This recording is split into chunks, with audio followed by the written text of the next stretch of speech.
જ્યારે કોઈ ઇમરજન્સીમાં પૈસાની જરૂર હોય અને તમારી પાસે પૂરતા ડોક્યુમેન્ટ ન હોય કે તમારો સિબિલ સ્કોર યોગ્ય ન હોય અને બેંક તમને જ્યારે લોન આપવાની ના પાડી દે છે ત્યારે ઘરમાં રહેલું સોનું કામ લાગતું હોય છે.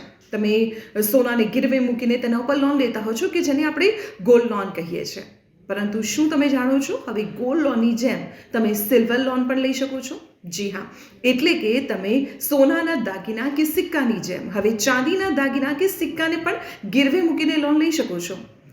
ભારતીય રિઝર્વ બેંક એટલે કે આરબીઆઈ દ્વારા તેને લઈને એક નવો સર્ક્યુલર જાહેર કરવામાં આવ્યો છે અને આ સર્ક્યુલર 1 એપ્રિલ 2026થી લાગુ પણ થવાનો છે.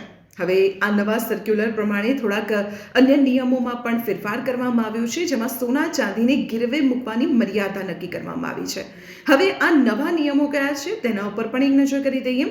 જો તમે સોનાના ઘરેણાં ગીરવે મૂકવા માંગો છો તો તમે 1 કિલોગ્રામ સુધીના જ ઘરેણાં ગીરવે મૂકી શકશો, અને જો સોનાના સિક્કા ગીરવે મૂકવા માંગો છો તો માત્ર 50 ગ્રામ સુધી જ તમે ગીરવે મૂકી શકશો.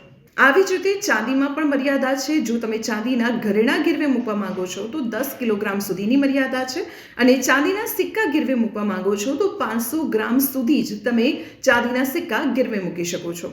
જ્યારે તમે આ લોનની ભરપાઈ કરી દો છો ત્યારે બેંક કે પછી એનબીએફસી સંસ્થા તમને 7 દિવસની અંદર તમારા દાગીના કે સિક્કા તમને પરત કરશે.